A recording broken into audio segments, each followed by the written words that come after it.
So Penn State men's basketball loses to Texas in the round of 32, 71-66. The Nittany Lions gave it all they have, gritty and not pretty. It doesn't matter anymore. It was a magical run. It was a great season. And now here's the next battle. Getting Micah Shrewsberry to sign on the dotted line.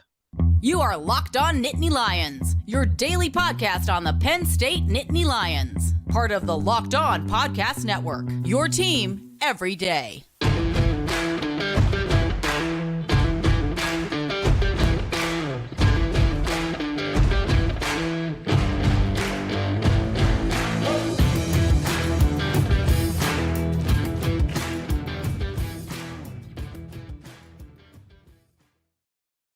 And thanks so much for making Locked On Nittany Lions your first listen and watch every single day. We are free and available wherever you get your podcasts. It is a live show. I am Zach Sako, your host, as always, and joined by a very special guest, and that is Penn State men's basketball insider Adam Sheetz for Penn State's Com Radio. Penn State loses 71-66. Adam, you and I are talking this game, of course, recapping it. It's the end of the season. That's it. There's no more basketball. So every conversation we have in the future is either going to be men's basketball news related, hopefully some good news with Micah Shrewsberry. So we'll address that. And then just the future of the program, the players, they're going to be losing, obviously, a lot of talent. Twitter says that, Twitter's so intelligent. The Twitter community says that Penn State is destined to be an NIT team next year. I'm not buying it. But that's if Penn State can retain Micah Shrewsberry and continue the direction of this program. So comments, we want your comments. Join in on the live show. Adam, let's begin with this. 71-66. Penn State loses to Texas. This was something that we thought about a couple possession game. And that's exactly what it was, is that Texas would ultimately win by just a few points. It was going to be single digits, but about a possession or two. And Texas was just the better team. And I don't think that Penn State was outcoached. I don't think that Penn State was out efforted. That's not really a word, but Texas definitely didn't give a lot more effort than Penn State. I thought, especially down the stretch, that the Nittany Lions gave it all out there on the floor. I just think that Texas's talent proved to be the difference. Yeah, I think that's a really good point. I think, Texas was the better team. We have more talent. We said that going into this game. I think a lot of people knew that. And it was a really evenly matched game. Two very well-coached teams that played a really good style of basketball. I think the difference was Dylan Disu. He was able to take over the game for the Longhorns, getting in, making some tough floater shots. Those are not easy shots. He had not been consistent with those this season. He came in here and he couldn't miss them, leading the Longhorns in scoring. That's something Penn State probably didn't bank on. They were doubling the screener, just trying to contest that floater, make it hard, and he made about every one of them. That was really the difference in the game, their ability to use their big guy and him be dominant against Penn State's small ball lineup. But this is the Penn State team we knew they were never going to quit, and they didn't. They fought back, had opportunities, were leading late in this game. It was just a great game by both teams, and Texas just made the plays down the stretch that helped them go on, and they'll be moving on to the Sweet 16. Penn State's kryptonite, I think, was that athletic, lengthy big man. And I know what everyone's thinking, or at least what I'm thinking. How'd they beat Indiana? Because honestly, the momentum is what helped them beat a revitalized Hoosiers team. But I don't know if they met again in this tournament that they would beat in Indiana, just because Trace Jackson Davis is that a different prototype of a forward that Penn State would just struggle with, somebody that can run with the speed of that Penn State small ball lineup. And in return, being 6'9", 6'10", clean up the glass. So have that speed, have that sixth gear, have that durability as well, because those big guys couldn't keep running up and down the floor. They get tired so easily. And that's Texas was just could match that athleticism, and then had the bigger bodies to go along with it. Yeah, they had a lot of length. I thought Timmy Allen was a big difference in this game as well. His ability to guard Jalen Pickett made it really hard. Wasn't easy for Jalen Pickett to get his in this game, and that was a really big difference because they could put Timmy Allen on him, and they didn't have to help off the shooters. Penn State got loose a little bit in the second half at times. Yeah. Andrew Funk knocked down a couple. Miles Dredd was really good from behind the arc. Seth Lundy knocked down a few. But just allowing Timmy Allen to guard Jalen Pickett, do his job, make it hard, and be able to play one-on-one and not let Jalen Pickett go for 40 is what Timmy Tony Allen was able to do for this team that really changed. Another long guy for this team. They're really long, really athletic, and jump out of the gym. They're going to be a tough out in this region. Houston was able to come back and beat Auburn, so they're probably still the top dog, but Texas in the Sweet 16 is going to be very hard to beat, and they're moving on. So it was a great Texas team, and as you said, that long athletic team is what Penn State was going to struggle with, and that's what bit them today. Yeah, I think if they were to get past Texas, I really, and I will stand by what I said. I think they could have beat Houston because I think that Micah Shrewsberry could have out-coached Sampson and a Houston team that just frankly, I just think they dominate physically. I don't know that they're actually good at the fundamentals of basketball the way they need to be in an NCAA tournament. Like they'll beat anybody. Right? Okay, they're number one. They're a number one seed for a reason. But I just think if you run into a better coached team, that's something that they would struggle with. And you see that with the way they lost to Memphis. I know they were down Marcus Sasser, but he's not 100%. And that's why it showed against Auburn, even though they were able to pull away. As for Penn State, in this game, live by the three, die by the three, live by the Andrew Funk, die by the Andrew Funk, I would say, because Andrew Funk they let him shoot again. And just in 2 days' time, he was 2 for 10. Now he became a little more dynamic as a scorer instead of the one trick, hey, I'm just going to shoot a 3 from the wing or 1 in transition. He became someone who went on the cut, somebody who shot a mid-range jumper, someone who drove to the basket and absorbed the contact. And I said, hey, you're going to need that for the next level. So that was really good to see, but I don't think Penn State got enough from that third or fourth option, especially since a Jalen Pickett or a Seth Lundy did not take over. And on top of that, Jalen Pickett had 0 turnovers against Texas A&M. He had 7 against Texas. Yeah, they made it hard. They were playing long, and you kind of figured that with the way they defended the three-point line. They weren't helping. Yeah. So if he got caught in the air, he was going to be forcing some passes. They did a good job tipping some passes. They had one that was tipped, went off Mikey Henn's face and out of bounds. So their hands were really active on defense. So they did a good job neutralizing Jalen Pickett, really taking away that passing ability that he has, which makes him so dangerous because of everything he can do offensively. They did a great job game planning for that. But as you said, Penn State didn't have the 3-ball going in the first half. It was a little inconsistent, had some spurts there. Miles Dredd was the only one who had it going from behind the arc for a majority of the game, knocking down 4 threes, but just not having that consistent option with Andrew Funk on the outside. He didn't get many easy looks. When he did, he was able to knock them down, missed a couple, rimmed a couple out late in this game. Seth Lundy didn't have it going from behind the arc consistently either, and that's kind of what kind of held them back because they want to knock down those threes because it opens up everything on the inside, and they just didn't have that for 40 minutes against Texas.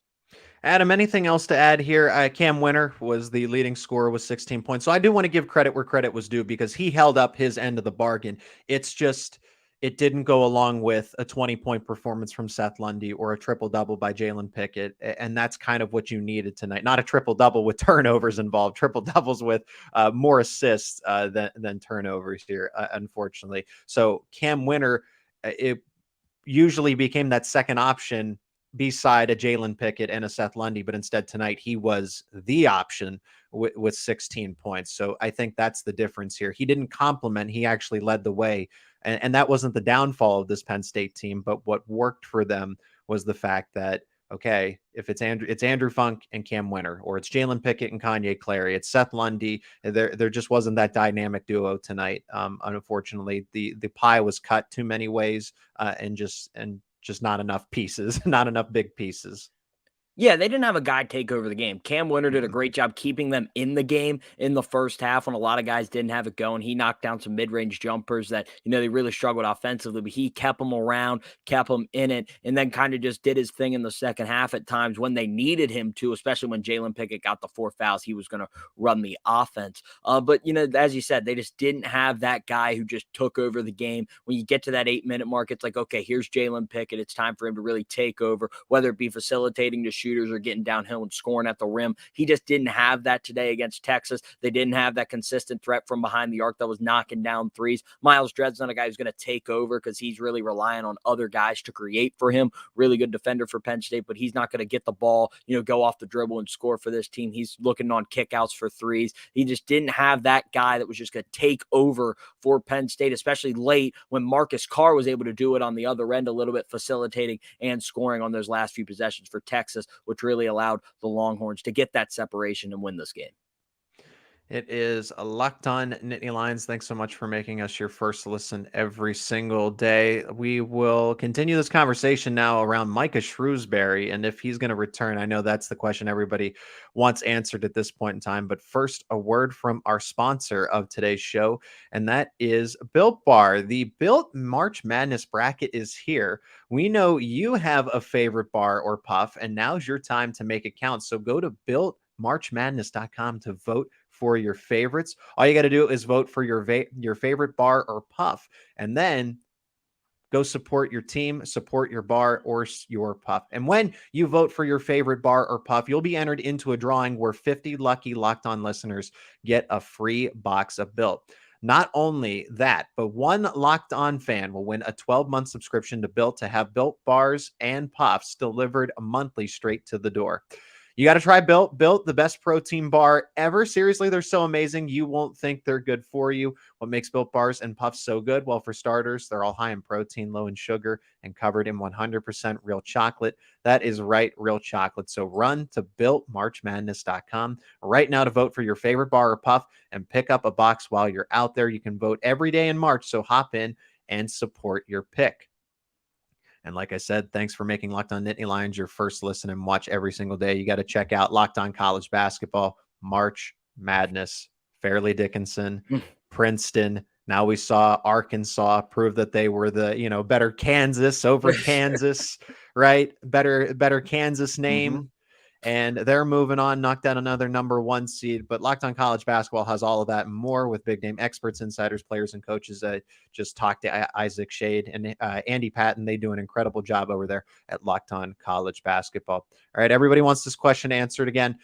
Feel free to throw your questions or comments in the chat about this season, about Micah Shrewsberry. If you think he stays or he goes, Adam, we're going to answer that question. Let me lay it out this way. I don't think it's a matter of a direct deposit to Micah Shrewsberry. Yes, that is important, but it's a matter of resources going towards the program. And as I sit here right now, Saturday, March 18th, late at night, doing this live show with you, Penn State does not wholeheartedly devote the resources that other programs do to men's basketball. I want to sit here and believe that Pat Kraft is going to do that as an athletic director. That's why he's brought in, and you want to strike while the iron's hot. But in the past, it was football, football, football, football. And I totally get that. 107,000 strong. I'm not saying that you pull resources away from football, but now with the new Big Ten TV deal, there's an injection of $100 million plus coming in from this TV contract. You now have the expendable resources to not joke around anymore and give the devoted attention to men's basketball. And I think when Nittany Lion fans have something to be excited about, they will come in droves. Look at the 2018 Ohio State game. That sellout crowd, that whiteout when they just obliterated the Buckeyes in the Bryce Jordan Center. I know that's what this program can be. Are there any other difference makers for you that could take Micah Shrewsberry away to another basketball team?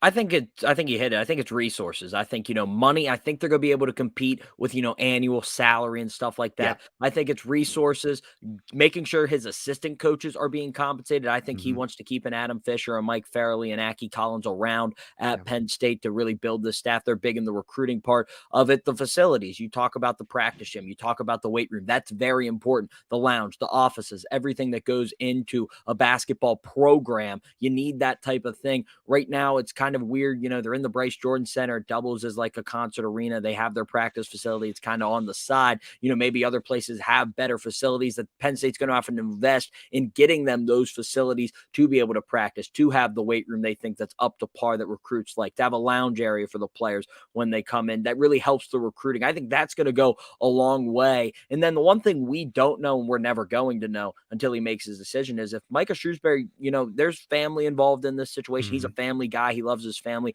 what their family might want to do. Because, he's an Indiana guy. We mentioned Notre Dame. He coached at IU South Bend. If they really like it out there, he has family out there in the Indianapolis area. If he wants to go back closer to home, you'd completely understand that. We won't know that until, maybe he makes that decision. But I think Penn State's going to have a good shot here. I think he loves Penn State. He's mentioned a lot how much he loves this program and what he can do with it. Braden Shrewsbury, obviously, right now committed to come his son for next season. He has a great recruiting class there. He's been hitting the transporter, getting people to come. So I think a lot could lean towards him to staying at Penn State, but then there's also a lot that could pull him away. So this is going to be something that's probably going to come down to the last hour. It's going to be on Pat Kraft for those resources, facilities, and make sure his assistant coach are being compensated, as well as himself, that's going to really run the day and see if he's able to stay here at Penn State.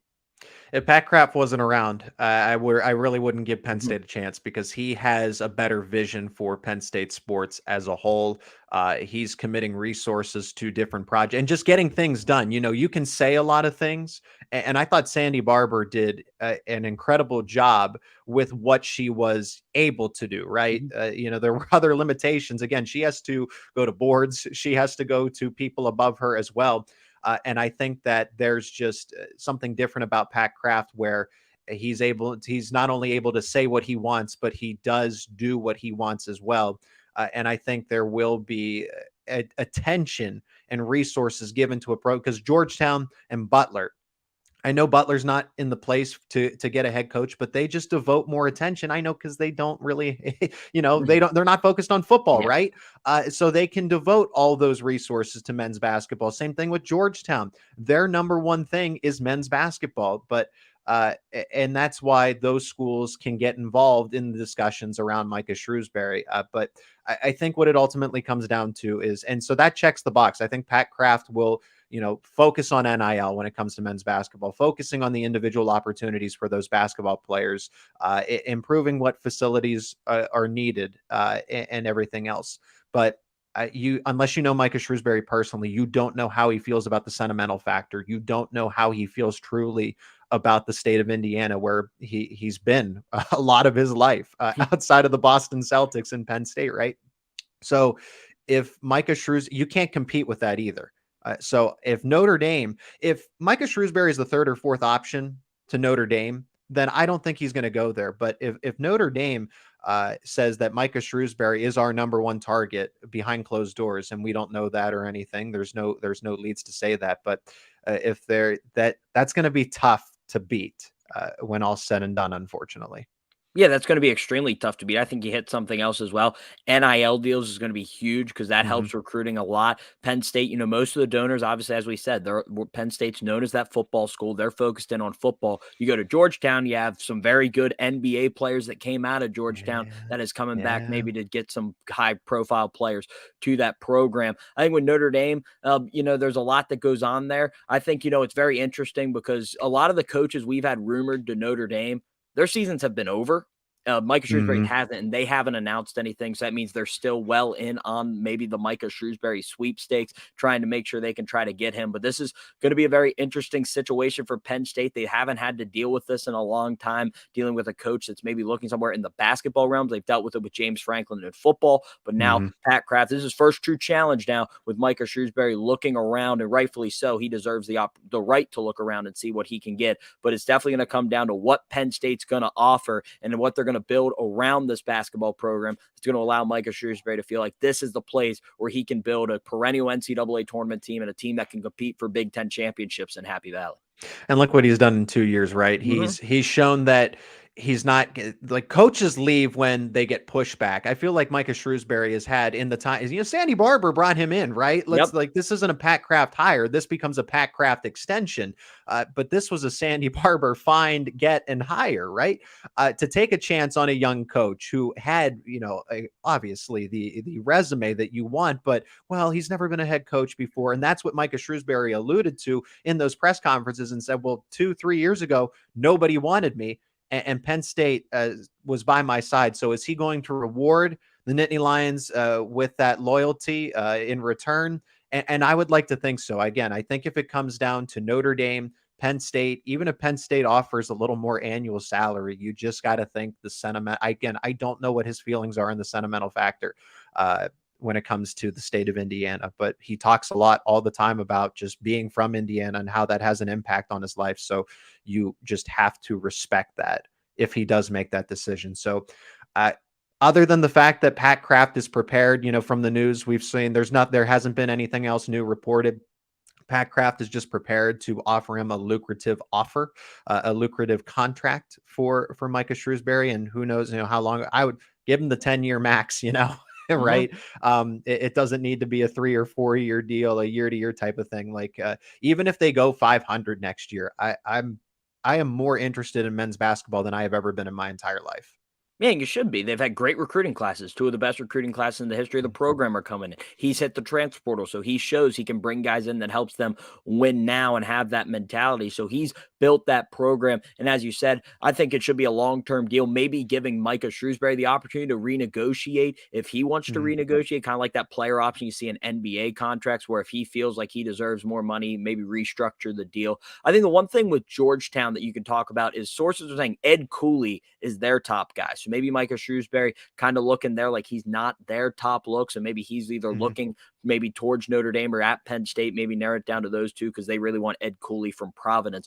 But I think, Penn State, it's very interesting to see what this team can do under Micah Shrewsbury. They're going to have a lot of talent, and it's going to be what he can put together. He's a great coach, especially at developing talent. The Athletic released an article from Jaylen Brown about his love for Micah Shrewsbury and how much he credits him for his success in the NBA. So, he's a guy who's proven he can get guys to the NBA. So wherever he goes, I'm sure he's going to have a lot of success, and hopefully it's at Penn State next season.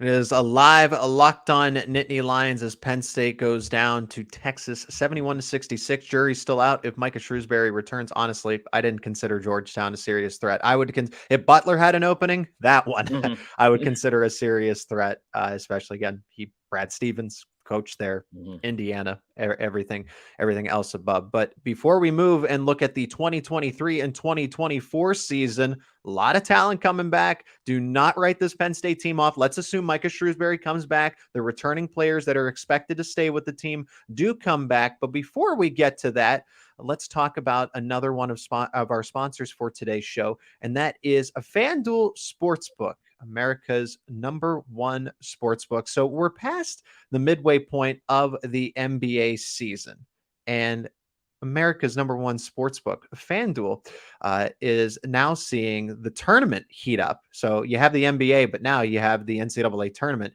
and it is the perfect time to download FanDuel, America's #1 sportsbook, because new customers get a no-sweat first bet up to $1,000. That is right, $1,000. That's bonus bets back if your first bet does not win. Just download the FanDuel Sportsbook app. It's safe, secure, super easy to use. Then you can bet on everything from the money line to point scorers, three-pointers drained, and FanDuel even lets you combine your bets for a bigger chance at a payout with the same game parlay. So don't miss your chance to get your no-sweat first bet up to $1,000 in bonus bets back when you go to FanDuel.com/lockedon. That is FanDuel.com/lockedon to learn more. Make every moment more with FanDuel, an official sports betting partner of the NBA. Our final segment of a Locked On Nittany Lions, a Locked On Nittany Lions. And yes, of course, basketball just finished. Wrestling wins another national title. Don't get me wrong. That's a conversation to be had and something to be shouted out. But I respect any sort of conversation, right? And wrestling deserves a lot of attention here. Cale Sanderson, one of the honestly might go down as the best Penn State coach ever, right? 10 and 12 years is pretty good. yeah, really good. The bar is super high, and it's ironically enough, I think Penn State wrestling is only going to get better with some of the recruits they're bringing in. But back to Ben's basketball here, just because they've had so much momentum. Like, you expect Penn State wrestling to do this, right? Like, I was surprised that they went 2-3 in the finals there, and it's not to discredit them, but it's just like it was shocking that they didn't sweep. It was more shocking that they lost the 3 finals that they did, but they won the team title without any contention. So wrestling has done very well in recruiting. Men's basketball has done very well in recruiting. You're getting Calvin Booth's son, Kerry Booth, in next year's class. You're getting Logan Imes out of the state of Indiana, who's a very good, he can score. He's a natural scorer. Then, of course, you get Braden Shrewsbury, who's in the middle of a Pennsylvania State playoff run over at the local area high school. So those three are coming in. You imagine that Penn State's going to go in the transfer portal to get some complementary pieces, but I do not sit back and say that Penn State is an NIT team. Kebajai is going to get bigger, stronger, faster, smarter. Jameel Brown is going to get bigger, stronger, faster. Those two become the guys when you lose Andrew Funk. Hypothetically, Seth Lundy, technically he could come back with his COVID eligibility. Jalen Pickett, Miles Dredd, Cam Winter does come back. But all those freshmen, Jameel Brown, interestingly enough, got the least amount of minutes out of the freshmen, but Kanye Clary, Evan Mahaffey, Kebajai, all are going to be back and ready to make an impact here. I think Jameel Brown is going to be an impact player. He's going to be a breakout star next year. So this team, while they are young, this group has chemistry.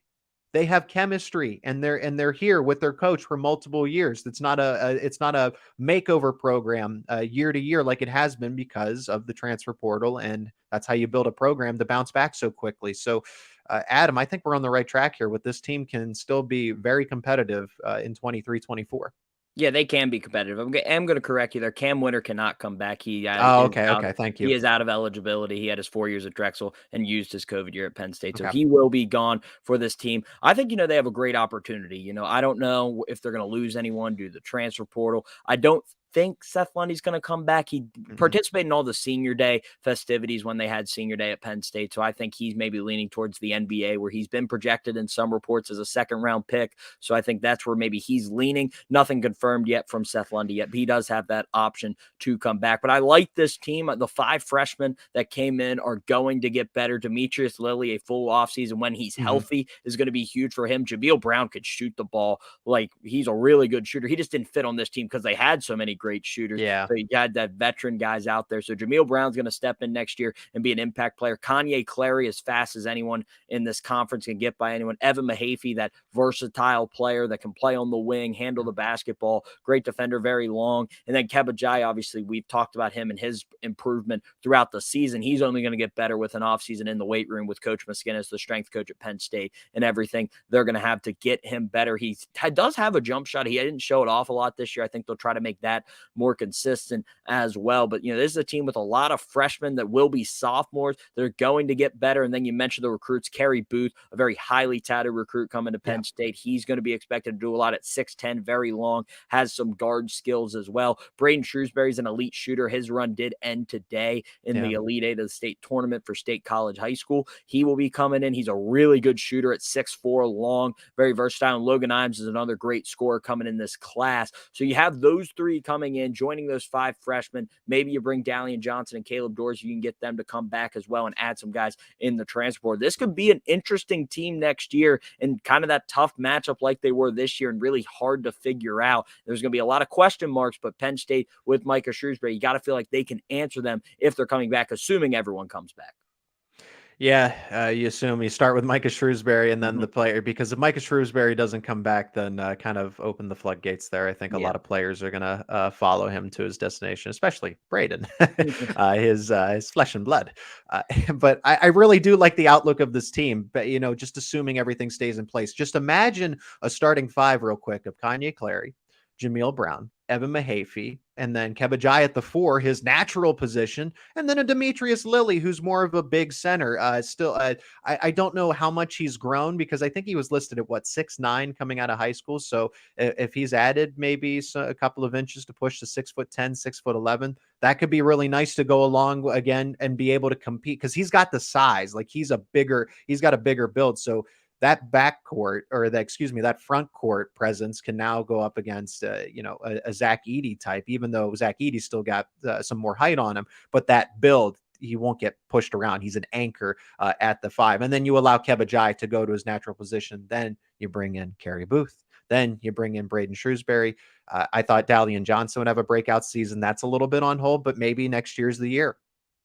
Yeah, I think, Dalian Johnson's a guy who can really fit in a lot of different places because he's a shooter. Again, he's a guy that kind of like Jameel Brown got pushed back because of the shooting Penn State had on their roster already. Kind of wasn't a necessity what he brought to the table. But if he comes back next season, he's a guy that can shoot it, especially if he gets hot and has that confidence with him. Him and Jameel Brown are really the only two natural shooters outside of some of the freshmen coming in, Braden Shrewsbury, Logan Imes coming in. They can shoot the ball as well. But you look at the two coming back for this team that are already in the program, it's going to be Dalian Johnson and Jameel Brown that are going to be asked to shoot the three extremely well. Kerry Booth can come in and shoot it at 6'10", which is something that's very versatile and something teams are going to have to figure out how to guard. And if you can get Evan Mahaffey, who completely changed his jump shot this year, I don't know how many people know that. They've completely changed its form. They broke it down and starting to build it back up from the ground up. So you expect him to have a better shooting season next year as well. So I think that's going to be the thing that's going to be different from this year's team to next year's team is that three-point shooting. I don't think they'll rely on it as much. They're going to go inside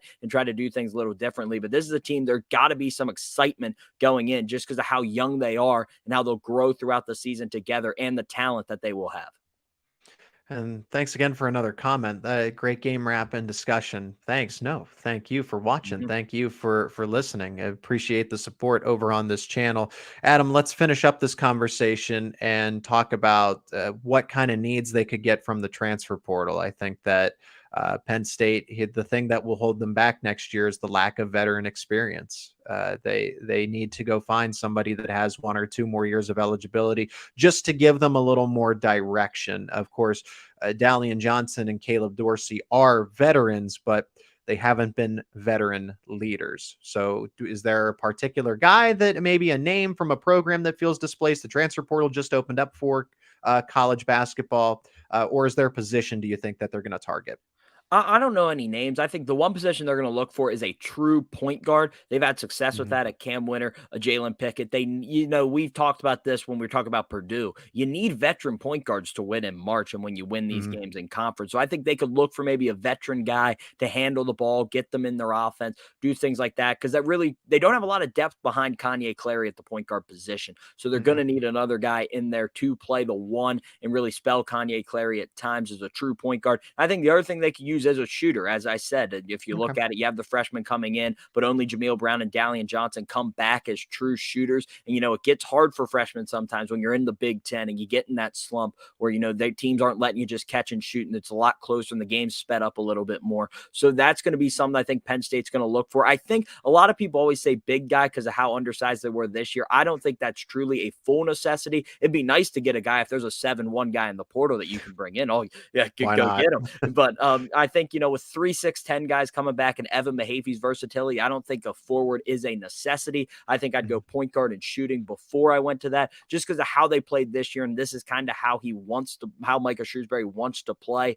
more often if he comes back. So I think the point guard and a shooter would definitely really help this team, especially with veteran guys that can help bring some of these young guards with them throughout an offseason. And it's not like football where you get 80 scholarships. I think it's the number's 14 you have to work with when it comes to men's basketball. So a little limited there.